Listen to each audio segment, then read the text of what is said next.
Relationship advice. Update. My 25 male girlfriend, 22 female, wants to share our incomes. Thing is, I make roughly 7 times as much. Advice please. Original story. So here is the deal. Me and my girlfriend have been together for a little under 3 years, and have been living together for a few months. My girlfriend takes college classes and works part-time. I finished college 2 years ago, quickly got hired by the company I did my internship at, and within a year, I got a promotion and a large pay raise, and I am now making roughly $150K a year, while she makes $20K a year. Now, she moved in with me a few months ago into the place I bought, so I pay nearly all costs, mortgage, electricity, water, etc.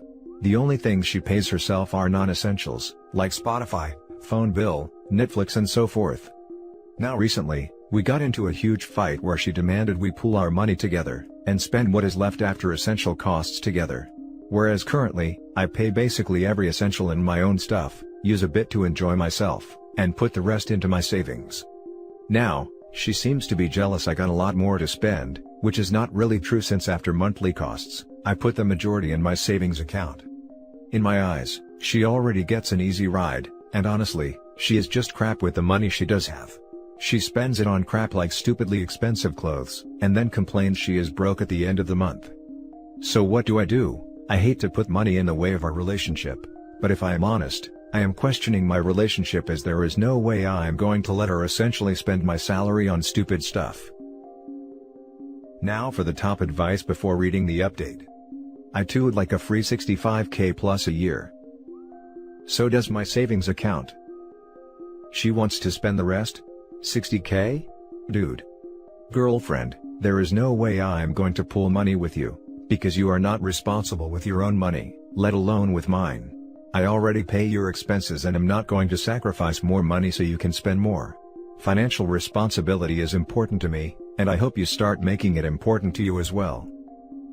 Yeah, the fact that the only option she sees for the money is to spend it, is crazy. I ain't saying she's a gold digger. I say you propose a counter offer. Both of you keep your accounts separate, and she pays for half of the monthly living expenses. Might be a good one, haha. Edit. So, there are so many comments, I am having a hard time keeping up with it. If I don't respond, know that I am trying to at least read your comment. But currently, when I read and respond to one comment, I get 10 more, haha. I just want to thank everyone for their responses, from the ones who yell gold digger to the ones who take a middle ground approach. Even those who yell about MGTOW or something, and those who are in the opinion I need to give her all my money, because of a pink tax or something. All advice is appreciated and gives me an extra light to view this in. I had not expected my post to blow up like this though, ha ha ha. And now for the update. So, I figured since the post sort of blew up 3 weeks ago, and people requested me to make an update to tell them what I ended up doing. Well, here goes. Well, in the shortest way possible, I ended up breaking up with her. I realized, in part thanks to some good advice I had gotten, there was more that was bothering me other than the financial part. Thing is, when thinking to myself in the next few days, I felt myself combing over every little detail of our relationship, and quickly realized I was putting in way more than what I got back. No, I am not saying I am some perfect saint, but I do think I deserve someone who appreciates what I already do, especially when what I already do so vastly outweighs what she did in our relationship. Also, a big one was the apparent maturity gap between the two of us, which I looked over with my rose-tinted in love glasses. Whereas I have changed as a person from who I was when we started dating, she is still pretty much the same identical person, and without trying to badmouth her, that is a person you can be without any issues when you're between 15 and 20, not when you are in a committed relationship, thinking about having kids at some point, managing your own finances, and planning for the future.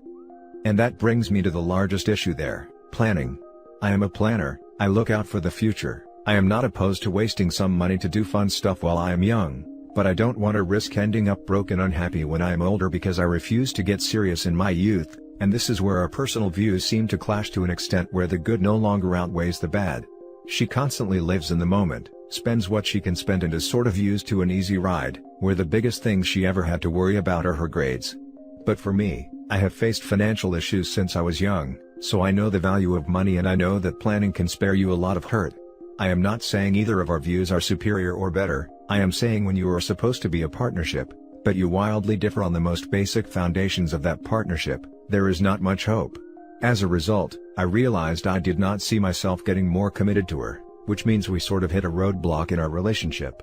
I mean, I am not a fan of marriage from the get-go, but after such a long time, if you are not even remotely considering it, there is probably a larger issue. This argument about finances brought up a whole load of other issues for me, and honestly, I sort of started to dread what in my mind looked like me being expected to fund a lifestyle I, from the ground up, do not agree with. I realized I was losing my own self-worth by accepting this sort of stuff, and I realized the fact we had an argument about my money, and her demanding to spend half of it, made me feel like a glorified ATM. Now the breakup was really messy and her dad was a rock during the entire thing. He calmed the situation down a lot, despite him really hating what was happening, but I think he understood. I can't say I am not gutted about all of this. After all, this is someone I was with for roughly 3 years, and getting used to not having her or her family, who I was really close to, is difficult. But in the end, after the initial dust settled, I sort of feel liberated and a lot happier than I did a few weeks ago. I wish her nothing but the best in the future, and I know it has to be without me. As for me, I sort of feel like I get to start over, hopefully find someone a lot more suited to me in the future. But I won't be actively looking for one, as honestly, being single after such a long time in a relationship feels nice. I get to focus what little free time I have on myself, which is something I have not been able to do for a long time. I get to indulge in my hobbies properly and so forth. Anyhow, I want to thank everyone for their advice, and if I was rude to anyone, I am sorry, but at the time, I was in a crappy emotional position. But I am doing a lot better now, so whether you figured I was a douche and completely disagreed with me, or whether you think I was a good fella and figured I was right, or somewhere on the extremes or in the middle, thanks for your advice. Now for some comments. I would also like to share incomes with you. Ha, you and many others I think, given the private chats I got. This is surprisingly articulate. Kudos for the honest introspection. Thank you, took me a few days though. Very well written. I think you made the right choice. People change, and sometimes it's better to just move on. I just got out of a 5-year relationship, and I only realized how unhappy I'd been for the last couple of years when I was out of it. Was like a huge weight just disappeared. Also was like, holy crap. I have all of the closets now. After she moved out. Yeah, my closets are empty AF right now. I'm glad to read this update. You seem smart and kind, but without being a pushover. You'll be fine, and we'll find someone with the same goals as you. Good luck. Thanks. I was a bit of a pushover though. I am just glad I realized it so I can work on it. Now for the next story. Update. Am I the a-hole for refusing to sell my rental properties at my fiance's request? Original post, 2 years ago, I, 36 male, proposed to my fiancée, 30 female, and our wedding is going to be this coming summer. When we met, we both owned properties.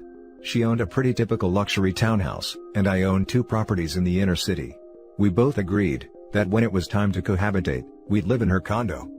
I own an old 2-up 2-down duplex in a neighborhood that butts right up against an old industrial area, which I was living in until we moved in together, and on the next block, I also own a 4,000 square feet concrete block industrial building. I got them as part of a screaming package deal about 12 years ago, when you couldn't give property away in that neighborhood. I now rent the duplex to a couple of Hispanic families, and God I hope they never leave me, best renters ever, and I rent half of the factory building to a guy who does HVAC, and the other half to some microbrewery hipsters. The powers of gentrification have been at work in this hood for about half the time I've owned these places, and I'm making buku bucks on these rentals. I could lose my job tomorrow and not even blink. My fiancée does not see it this way. Ever since we've moved in together, she's been pestering me to sell the places.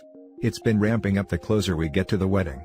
I keep telling her that as long as I own these places, it's a practically guaranteed third source of income, and would be invaluable if either of us hit a rough patch job-wise. She doesn't see it that way though. All she sees is a potential big pile of liquid cash that can go towards wedding, honeymoon, and upgrades to the living situation after. We had the biggest blow-up yet about it last Saturday, and I kind of lost it. I'm a saver and she's a spender, and I said that to her in far less pleasant terms, and also mentioned the amount of credit card debt she has, and since then, things have been pretty frosty. Am I the a-hole for refusing to sell my second income? Now for the top comments before reading the update. Not the a-hole. And I'm letting you know now, a wedding will not stop the two of you from fighting over finances. It sounds like you both handle money very differently, and she also seems as though she's eyeballing your cash, as a way of supporting her lifestyle. If I were you, I'd sort this out before getting married. Yep, she's seeing that potential pile of money and how she can spend it. You're stocking it away. This won't change when you get married. Dude, you need to take some introspection time before you get married. Also, you desperately need a prenup. Prenup. Not the a-hole. NTA. Most definitely see a lawyer and get a prenuptial agreement. If you split, she gets nothing from what you have now. Never give her anything from these rentals, as that could set a precedent for future disbursements. Keep all money from your rentals and other ventures separate. Do not put her on the deed of your residence. 3 more things. 1. Absolutely nail down who is paying what for the wedding and the honeymoon. No, you do not pay the majority of it. 2. All wedding expenses must be paid before the wedding. If not, guess who will be on the hook for them? 3. And this is a big one, all of her credit card debt needs to be cleared post-haste. All future credit card debt is hers to pay off. Do not have any joint accounts. You might also get a copy of her credit report before you see the lawyer about the prenup. If she balks at any of this, you might want to reconsider the entire situation. Not the a-hole. As a female, I want you to really take a look at the differences in your relationship. When I was in pre-marriage counseling, the therapist said, the problems and fights you have now, are going to be the problems and fights you have in the future. Whatever it is, money/intimacy/family, those problems don't go away with marriage. You're both so different with money, you're always going to fight about it. Furthermore, the fact that you bought low and are making money and she doesn't see that as a good thing, tells me she is not smart. Like, this is some common sense stuff. Think long and hard about marrying her, dude. Now for the update. So, the conversation didn't happen until the weekend of the 14th of March. Life got in the way. It started fine, but quickly went south and ended in a big fight that degenerated into a lot of petty crap slinging by the end. She accused me of not trusting her, fair, and I pointed out that her habits make it basically impossible to trust her with money anyway. Probably not my proudest moment. But I did again make it clear, in no uncertain terms, that the properties are staying in the LLC and I won't sell them, and that the financial decisions regarding them would be mine alone. I may have also had a few choice words about the princess for a day wedding she wanted. After a couple of weeks of avoiding each other, and not talking, and me sleeping in the basement of the townhouse, I said I wanted to hit the pause button and leave for a while. She was upset, but didn't say much. I loaded up my things and went to my parents' house and told them what happened. They told me I could stay as long as I needed. Somewhere near the end of April, I got a call from her dad out of the blue, what the hell, demanding to know what was going on, and why I'd broken things off. I tried to explain what had been going on, but he was the angry dad of an upset young woman, and I don't think much got through. That call ended with him calling me a scumbag and hanging up on me. I've only had a few properly long-term relationships end in my lifetime, but that's the first time I've had an angry father yell at me about one. There's been no contact since.